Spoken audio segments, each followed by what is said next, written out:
Bonjour, c'est Sabrina de Chemin vers mon âme. J'espère que tout le monde va bien. On se retrouve pour les énergies du 12 août qui vont être, je dirais, assez puissantes puisqu'on est sur une super pleine lune. Donc, avant la numérologie, je vous parle un tout petit peu de cette super pleine lune en Verseau qui va être favorable pour les signes du Bélier, du Cancer, de la Balance et du Capricorne.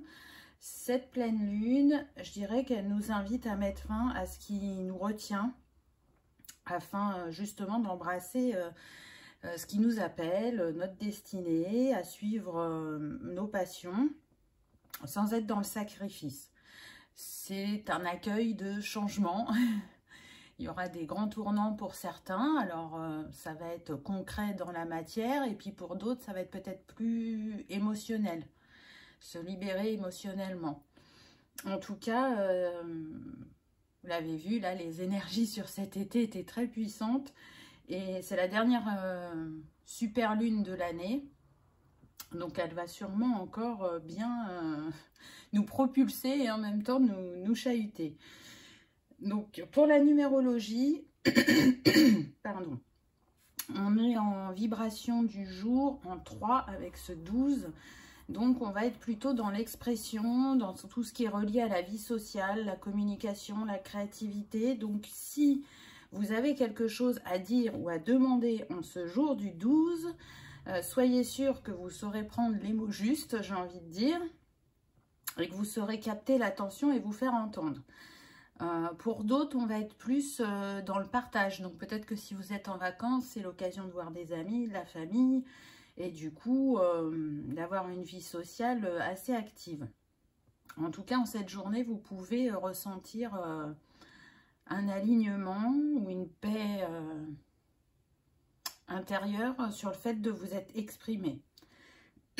Si on fait l'addition de la journée, on va être sur la vibration du 8 qui vient nous parler justement d'exprimer sa vérité ou de manifester l'abondance, je dirais, dans cette journée. C'est une journée où on essaie de remettre la balance en équilibre si elle ne l'est pas. Et si elle l'est, ça va nous conforter dans nos choix ou dans notre expression. Le 8, il est relié à Mars, à l'élémentaire, à Pluton et au signe du Bélier et du Scorpion. Donc, on a vu que déjà avec la Lune, c'était favorable pour le Bélier. Là, il y a des choses vraiment qui peuvent se décanter pour les signes qui ont été cités. On va voir ce que les cartes nous disent. Donc, on a l'arbre immortel, bouleversement, imprévu, étape. On est plutôt là sur le chakra du plexus. On est en train de vous dire d'oser prendre votre place, d'oser dire, d'oser faire, parce que vous pouvez avoir cette sensation que rien n'est stable, que c'est houleux, que vous vous inquiétez ou que vous avez des doutes et des peurs. Mais l'arbre immortel, il vient vous rappeler que vous savez que tout changement a du bon. Ou que les choses qui n'ont pas été exprimées et qui vous ont contrarié ont besoin d'être dites. Après, la pluie vient le beau temps. Donc peut-être que cette instabilité n'est qu'une illusion quelque part. Puis vous voyez, le nombre de cette carte, c'est le 16, donc ça nous donne le 7.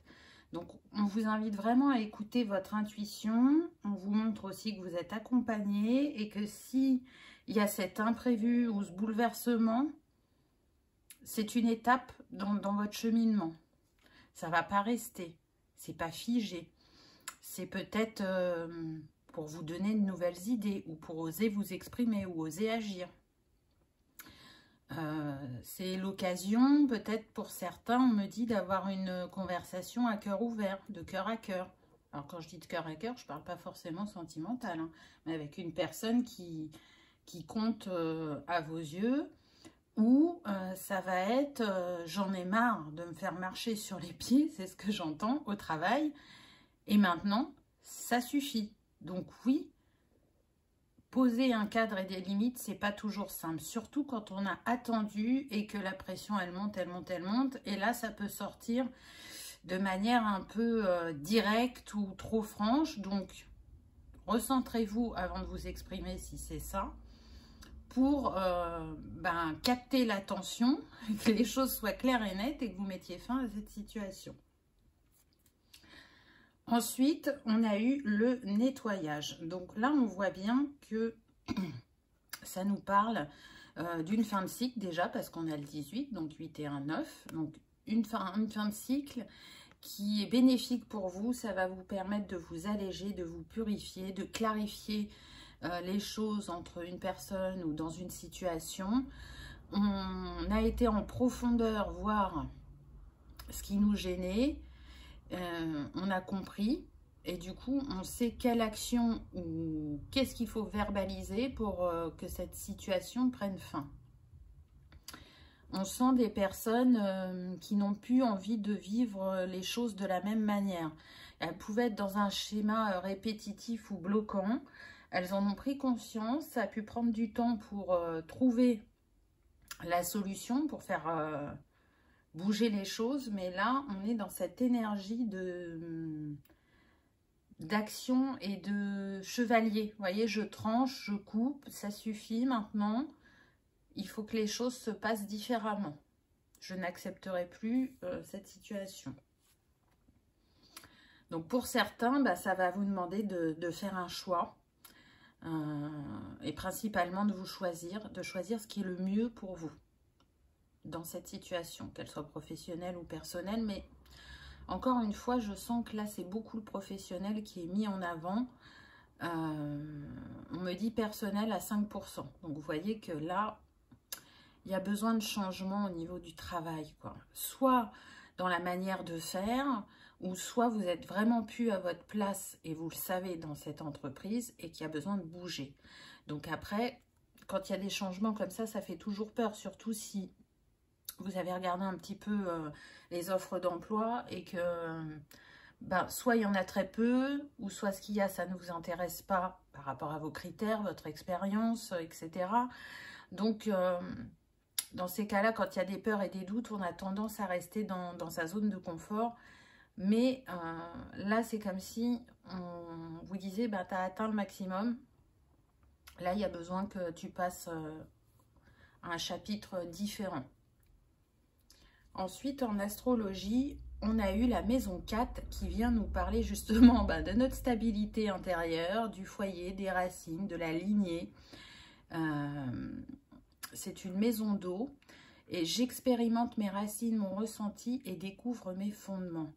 Donc cette journée, elle peut vous appeler vraiment à écouter vos ressentis, à vous reconnecter, je dirais, à ce que vous portez en vous, à redéfinir peut-être vos fondements. En tout cas, il y a besoin d'un alignement, soit au niveau de votre intériorité ou au niveau comment dire, je cherche mon mot. De changer, on va dire, vos bases, vos objectifs au niveau de vos valeurs au travail. Vous voyez, vous sentez que ça évolue et que c'est pas aligné et du coup, vous cherchez cet équilibre intérieur et extérieur. La maison 4, elle vient nous parler de stabilité. Donc, est-ce que nos fondations, elles sont solides à l'heure d'aujourd'hui ou est-ce que, justement, elles ont besoin d'être fortifiées? Je pense que c'est une journée de challenge quand même parce qu'ensuite, j'ai eu 2 autres cartes et qui se complètent. Regardez. On a eu nœud sud, nœud nord. Donc, le nœud sud, il vient nous parler de nos acquis, de notre passé, de nos habitudes. Il nous dit bien utiliser ses qualités pour se diriger vers le nœud nord. Et le nœud nord, il vient nous parler de notre chemin de vie, de notre destinée, de nos objectifs. Et il nous dit que c'est l'énergie à découvrir et à intégrer dans son quotidien. Donc là, par rapport à vos acquis, à vos compétences, à votre expérience, on est en train de vous dire, utilise tout ton bagage, donc le nœud sud, pour le mettre au service du nœud nord pour pouvoir justement évoluer sur ton chemin. Parce que là, tu peux te sentir bloqué. Bloqué professionnellement ou bloqué par l'entourage personnel par rapport à leurs croyances ou leurs idées sur certains sujets. Et si vous n'osez pas vous exprimer, eh ben, ça peut créer des tensions. En tout cas, le nœud sud, c'est tout ce qui est inné chez vous et du coup qui fait partie de vos habitudes et entre guillemets de votre zone de confort. Donc, si vous l'utilisez à bon escient, en conscience, vous allez pouvoir vous libérer des schémas négatifs pour aller vers du positif ou faire l'équilibre entre les deux. Mais le nœud nord, voilà, il vient vous titiller en vous disant « Attention, tu n'es pas à ta place. Là, il va falloir sortir de ta zone de confort. » Ça, c'est clair et net. Donc, je vous dis, une journée qui peut être forte en action, en énergie, en discussion. J'ai pris une carte de la lune pour voir quel message elle avait pour nous. Et on a eu la lune de miel. Ne te pose plus de questions. Déguste. Un temps divin arrive. La lune de miel insuffle la passion, l'amour et la magie dans ta vie. Donc, vous voyez que avec la première carte où on avait les imprévus, les bouleversements, là, on est en train de vous dire que c'est une zone d'inconfort, mais vraiment temporaire qui vous amène vers le mieux. Ça va rapporter de la gaieté, de la magie, du bonheur dans votre vie. Donc, parfois, ce qui paraît difficile ou injuste, c'est pour nous amener vers le mieux. Mais quand on est dans cette zone de turbulence, on ne pense pas à ça. Hein, les peurs et les doutes peuvent remonter. Ensuite, la fleur qui vous accompagne aujourd'hui, c'est le muguet, qui vient nous parler du travail. Donc, on a bien vu qu'il avait été mis en avant pour ses énergies. Donc, qu'est-ce que vient vous dire le muguet? Son petit mantra, c'est « Chaque leçon est une merveilleuse initiation ». Donc, je trouve que c'est totalement en lien avec ce qui a été dit. Hein. Le muguet, il vient vous parler d'apprentissage, d'initiation, de renouvellement. Et en même temps, avec le 24 qui nous donne le 6, de choix. Et on l'a vu, on a eu le choix en carte. Mais aussi de retrouver une harmonie dans sa vie. Et c'est par les actions que vous allez mener ce jour que vous allez retrouver cette harmonie. Et puis, j'ai eu deux cartes pour les cristaux pour vous accompagner. Donc, la première, j'ai eu la rhodonite. Alors, qu'est-ce qu'on nous dit? Talisman d'amour et de pardon. Elle nous aide à comprendre et à accepter nos douleurs intérieures. La rhodonite aide à la réconciliation avec les autres et soi-même. Permet d'affronter avec plus de sérénité les aléas de la vie et remonte le moral. J'ai envie de dire que c'est la bienvenue. Hein. Pierre qui éloigne le négatif relationnel, tel que la jalousie, les agressions, les amours toxiques. Elle adoucit les personnes, notamment quand celles-ci sont trop impulsives et ont tendance à s'emporter. Les signes, on nous dit taureau, capricorne, et les intentions à poser. Je m'écarte et me protège des personnes néfastes sans leur en tenir rigueur. J'essaie de rester calme. La colère et la rancune m'écartent de mes objectifs. Donc, c'est vraiment en lien. Hein. Donc, vous l'avez compris, la rhodonite, elle est reliée au chakra cœur. C'est une pierre d'auto-guérison. C'est une pierre pour trouver les réponses dans son cœur. C'est une pierre d'apaisement. Et du coup, ça va vous permettre aussi, pour ceux qui sont trop exigeants avec eux-mêmes, d'être plus souple, je dirais.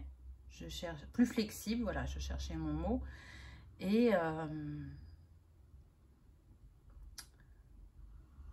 d'aborder, je dirais, les choses plus en douceur, avec un regard différent. Et puis, la deuxième pierre qu'on a eue, on a l'alexandrite qui nous dit « Pierre rare qui favorise la compassion et aide à être bienveillant envers autrui sans attente en retour et sans intention cachée. Apporte force face aux situations stressantes, instables et qui sème le doute. Donc, vous voyez, c'est encore en lien.